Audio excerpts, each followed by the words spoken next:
여러분 안녕하세요. 진지한 생각을 사랑하는 남자 진지욱입니다. 여러분 일기 잘 쓰고 계시나요? 가끔 이런 생각이 들 때가 있어요. 아무도 보지 않는 이 일기를 내가 이렇게 열심히 써봤자 무슨 소용이 있을까? 이 시간에 차라리 다른 걸 하는 게 더 생산적이지 않을까? 그렇다고 일기의 내용이 심오하고 뭔가 독창적이고 위대한 문장들을 쓰는 것도 아니고 난 왜 일기를 쓸까? 그런 생각이 들 때면 저도 모르게 자꾸 일기 쓰는 시간도 줄게 되고 양도 줄게 됩니다. 쉽게 말해서 슬럼프에 빠진 거죠. 이렇게 슬럼프에 빠질 때면 제가 반드시 하는 것이 하나 있는데요. 바로 글쓰기 책을 읽는 겁니다. 다양한 글쓰기 책들을 읽어봤고 즐겨 읽는 사람으로서 이번에 읽게 된 책이 저한테도 그리고 여러분들한테도 소소한 도움이 될 수 있을 것 같아서 이 영상을 찍게 되었습니다. 오늘은 일기쓰기나 글쓰기에 슬럼프가 오신 분들을 위해서 정지우 작가님의 우리는 글쓰기를 너무 심각하게 생각하지 라는 책을 바탕으로 책에 대한 간단한 리뷰와 도움이 될 만한 정보들을 정리해서 알려드리고자 합니다. 바쁘신 분들을 위해서 오늘의 결론부터 말씀드릴게요. 첫째, 글쓰기를 좋아한다는 것은 쓴 결과물을 좋아하는 게 아니라 그냥 쓰는 그 행위 자체를 좋아하는 것이다. 고로 결과물에 집착하는 마음을 내려놓자. 둘째, 나 이상의 것을 말하지 말자. 셋째, 심각하게 생각하지 말자입니다. 제가 어릴 때 가장 좋아했던 장난감 중에 하나는 비비탄 총이었습니다. 총을 쏘는 걸 좋아하지는 않았는데 이상하게 그 비비탄 총을 갖고 있는 느낌? 그리고 그 총을 뭔가 이렇게 장전할 때의 느낌 같은 게 굉장히 좋았던 것 같아요. 훔쳐갈 사람도 없는데 할머니 장롱 속에 숨겨놓고서는 밤마다 몰래 꺼내서 보고 혼자 놀곤 했습니다. 참 좋아했었던 총인데 이상하게도 제가 그 총을 어떻게 잃어버렸는지조차 이제 기억이 나지 않습니다. 이렇게 제가 좋아했던 것 중에 또 하나를 꼽으라면 바로 일기쓰기입니다. 언제부터 시작했는지는 모르겠는데 어느 순간 제 삶에 계속 지속되고 있는 것 중에 하나가 바로 일기쓰기였고요. 그런데 아이러니하게도 참 좋아하는 것을 어느 순간부터는 자꾸 지루해하거나 질려하거나 왜 써야 하는가라는 생각들을 하게 되는 것 같아요. 나쁜 질문은 아니지만 그런 질문을 하게 된다라는 것은 저에게 있어서는 약간의 슬럼프에 빠졌다라는 겁니다. 쓰기 싫어졌다는 거죠. 왜 쓰기 싫어졌을까? 그 이유에 대해서도 찾고 싶었고 뭔가 계속 일기쓰기를 지속하고 싶어서 저는 나름대로의 제 방법으로 글쓰기 책을 좀 읽습니다. 유명한 작가분들이 쓴 책들 위주로 읽기 시작했고요. 그 중에는 어떤 쓰는 형식에 대해서 정확하게 지식 정보를 제공하는 책도 있었고 어떤 책은 뭉뚱그린 어떤 감상이나 혹은 경험에 의한 어떤 주관적인 생각들을 나열한 것들이 많았고요. 양자 다 나쁜 건 아닌데 지식 관련된 책들 같은 경우는 제게 있어서는 너무 압박감이 컸고 그렇다고 감상적인 책들을 읽다 보니까 뭔가 읽고 나서 뭐 도움을 받지 못한 느낌? 성장을 하지 못한다는 느낌 때문에 멀어지게 됐던 것 같아요. 그러다가 이번에 또 슬럼프 극복을 위해서 책을 찾다가 정지우 작가님의 책을 찾게 되었습니다. 저는 이번에 처음 알게 된 작가님과 책이었습니다. 그리고 이 책을 사서 읽어보는데 굉장히 좋았어요. 그래서 이 책의 구조를 살펴보면 이 책은 쉽게 말해서 글쓰기에 대한 지식을 제공하는 책은 아닙니다. 정지우 작가님이 개인적으로 쓰기라는 주제에 대한 본인의 경험과 생각들을 녹여낸 에세이에 가깝죠. 그러다 보니까 그래서 이 책의 구조도 쓰는 것에 관련한 4가지 차원을 이야기하고 있습니다. 1장은 쓰는 법에 대한 이야기고 2장은 쓰는 이유, 3장은 쓰는 생활, 4장은 쓰는 고통에 대한 이야기를 하고 있습니다. 읽고 나서 제가 느낀 것은 굉장히 쉬운 문체로 간결하게 써진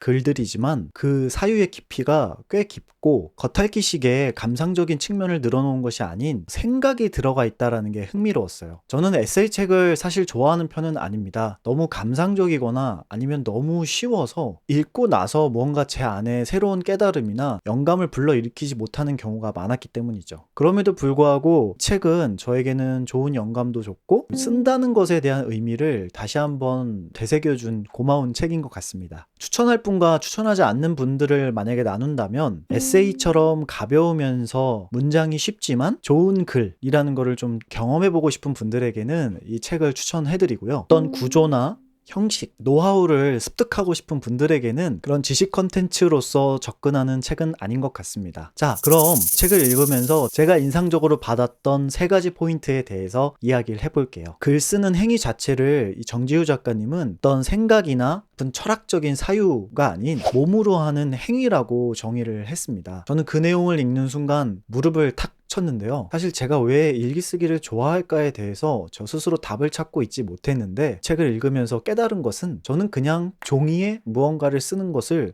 좋아하는 사람인 것 같습니다. 어떤 사람은 종이에 그림을 그리고, 어떤 사람은 종이를 접고, 어떤 사람은 종이보다는 키보드를 두드리고, 어떤 사람은 키보드로 게임을 하기도 하죠. 그 많은 행동 중에 제 취향에 맞는 것은 만년필을 가지고 종이에 무언가를 쓰는 걸 좋아한다라는 것입니다. 그런데 어느 순간 글쓰기에 대한 욕심이 생기기 시작하면서 제 스스로에게 글쓰기에 대한 압박을 시작했던 것 같아요. 베스트셀러 작가님 혹은 위대한 고전의 작가처럼 되고 싶은 그 욕심만 가득하고 매일 실천을 하지 못하는 제 자신에게 화가 났던 거죠. 그러면서 저를 채찍질하고 이럴 거면 일기 쓰지 마! 라는 식으로 제 자신에게 무언의 압박을 했던 것 같습니다. 그런데 사실 저는 위대한 작가가 되고 싶다 라는 욕망 이전에 종이에 무언가를 쓰는 것을 좋아하는 사람이란 사실을 깨닫게 됐어요. 이 정지우 작가님도 15년 동안 거의 하루를 빼지 않고 매일 글을 쓰셨다고 해요. 만약에 여러분도 내가 왜 일기를 써야 할까, 혹은 이 일기가 무슨 도움이 될까 라는 식의 질문들이 떠오르기 시작한다면, 그리고 그 질문들이 여러분이 무언가를 쓰는 데 있어서 자꾸 방해를 일으킨다면 그냥 이렇게 생각을 해보세요. 나는 농구나 축구나 혹은 게임이나 음악 감상처럼 그냥 무언가를 쓰는 게 나의 취미생활이다 라고요. 그런데 이상하게 우리 사회에서는 무언가 글쓰기를 한다라고 하면은 전문적으로 작가가 되거나 뛰어난 통찰력을 가지고 뭔가 제대로 써야 되는 그런 압박감을 스스로에게 자주 부여하는 것 같아요. 그런 분위기에 편승되지 마시고 그냥 그저 여러분이 매일 쓰는 것에 집중하시길 바랍니다.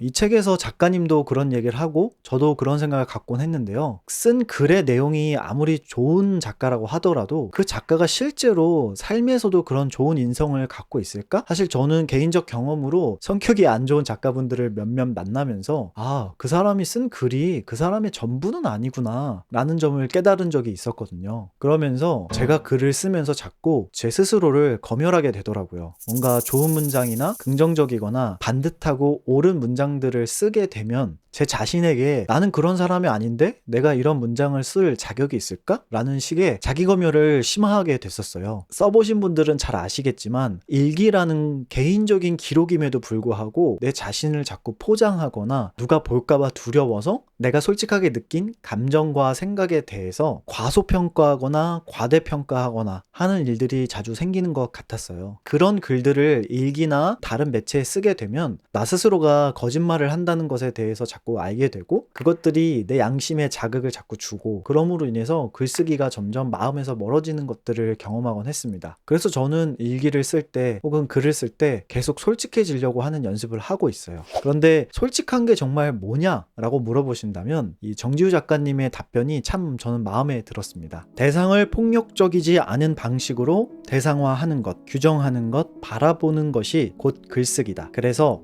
대상 자체가 나의 시선에 의해 고유한 가치를 지닌 세상 유일한 존재로 재탄생하는 것이 글쓰기의 과정이다. 글쓰기가 대상에 대한 폭력이 되어서는 안 된다. 대상을 만지는 일이 되어야 한다. 그러면 결론은 따라서 온다. 결국 글쓰기는 우리의 고유한 시선을 찾아가면서 그 시선 안에 머무르는 일이다. 우리는 시선의 존재가 되기 위해 글을 쓴다. 나만의 시선으로 세상 모든 것을 응시하고 그 응시의 기록을 남기고자 글을 쓴다. 관념으로 도피하지 않기 위하여 끊임없이 대상 곁에 살아있기 위하여 글을 쓴다. 글쓰기는 관념의 유희, 당위의 강요, 기준의 폭력을 재생산하기 위해 하는 것이 아니라 살아있기 위해 하는 것이다. 매일 매순간 살아있다는 것은 나의 시선이 나만의 것으로 생생하게 유지된다는 것으로 증명된다. 그래서 글 쓰는 일은 곧 가장 생생하게 살아가는 일이다. 이 부분을 읽으면서 이런 생각이 들었어요. 일기를 쓰면서 슬럼프에 빠질 때 흔히 나오는 증상들이 뭔가 내 감정을 단편화시켜서 오늘 하루 힘들었다, 오늘 화가 났다, 지친다, 피곤하다, 혹은 즐거웠다, 행복하다 라는 식으로요. 당연히 그 내용도 맞는 내용이지만 그 안에 분명히 자기만의 시선이 담겨야 한다고 생각합니다. 행복했다면 어떤 부분에서 어떤 순간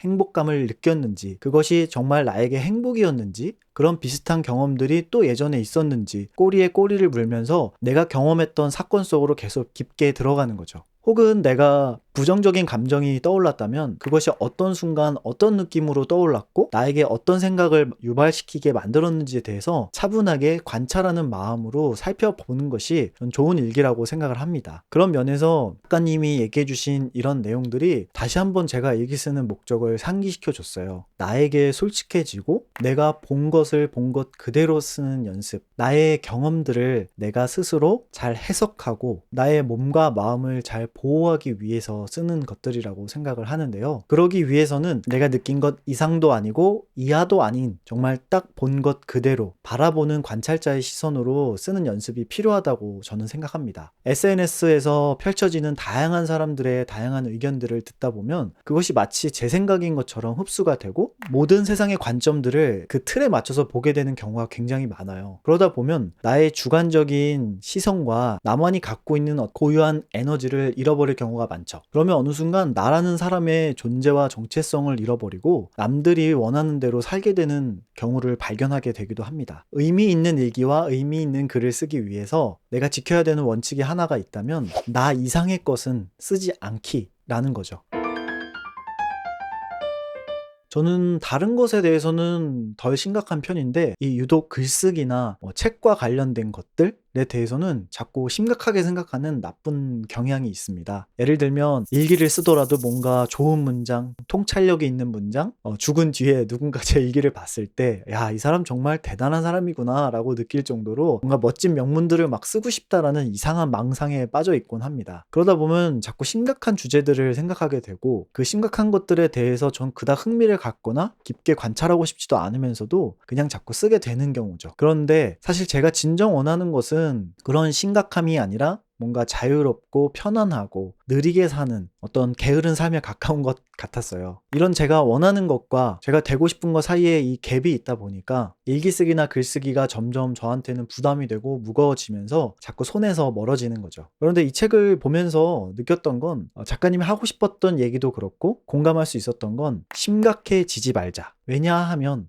나는 그저 종이에 무언가를 쓰는 것을 좋아하는 한 명의 사람이고 나의 취향과 취미로서 글쓰기는 평생 가지고 갈 거니까 심각해져서 쓰다가 포기하는 루틴을 반복하고 싶진 않았기 때문입니다. 아이러니하게도 글쓰기를 심각하게 생각하지 않고 일상의 문제로 받아들인다면 우리의 삶에서 참으로 중요하거나 심각한 문제인 자아 정체성, 삶의 가치, 인생의 방향 같은 것을 보다 확고하게 다져갈 수 있다. 작사, 작곡을 너무 심각하게 생각한다면 우리는 평생 우리의 노래를 갖지 못할 것이다. 그러나 작사, 작곡도 조금 가벼이 여길 수 있다면 누구나 자기 노래 한 곡쯤은 지어 부를 수 있고 그것이 삶의 중요한 기쁨이 될지도 모른다. 글쓰기 또한 다르지 않다. 자, 오늘의 내용 어떠셨나요? 사실 어떤 분들에게는 그런 당연한 소리를 왜 하냐라고 하실 수도 있을 것 같은데요. 이런 당연한 이야기가 왜 필요한지에 대해서 생각을 해보자면 요즘엔 나의 생각과 나의 시선을 지키기가 참 어려운 세상인 것 같아요. 많은 사람들이 자신의 생각을 말하고 자기가 옳다고 주장하고 그래야 자신의 브랜드나 상품, 자신의 가치가 판매될 수 있고 그것들을 보는 소비자인 우리는 무의식적으로 모든 것을 흡수하게 되죠. 그러면서 어느 순간 내가 진짜 나만의 목소리를 내고 싶을 때는 내 목소리가 뭐였는지, 왜 목소리를 내야 하는지에 대해서 까먹곤 하는 것 같아서 이런 당연한 이야기를 당연하게 해봤습니다. 한동안 영상이 좀 뜸했는데요. 개인적으로 일이 너무 바빴던 것도 있고 삶에 좀 여러 가지 변화가 생기면서 제 스스로 저의 정체성을 바꿔나가는 일들을 하고 있었어요. 그렇지만 이 채널에서 달아주시는 댓글들이나 보내주시는 메시지에 열심히 답장을 하면서 다시 영상을 올릴 수 있는 시간들을 좀 준비했었습니다. 못다한 이야기들은 제가 또 소소하게 계속 좀 풀어가 보도록 하고요. 여러분 오늘 쓰시는 어떤 일기나 글쓰기들 절대 포기하지 마시고 저처럼 무언가를 종이에 펜으로 쓰던 흰 화면에 키보드를 두드리던 여러분은 글쓰기를 좋아하는 분들이고 여러분들은 그저 아무런 대가 없이 그걸 사랑하는 마음으로 하고 있기 때문에 그것을 어떤 결과물이나 가치로 발전시키지 못한다고 해서 자책하거나 비하하지 않았으면 좋겠다라는 마음에서 이 영상을 만들게 되었습니다. 영상 시청해 주셔서 감사하고요. 오늘도 여러분의 하루를 응원하고 특히 여러분의 글쓰기를 더욱더 응원하겠습니다. 저와 같이 슬럼프를 잘 극복하면서 행복한 글쓰기 생활 이어갔으면 좋겠습니다. 영상 시청해 주셔서 감사합니다.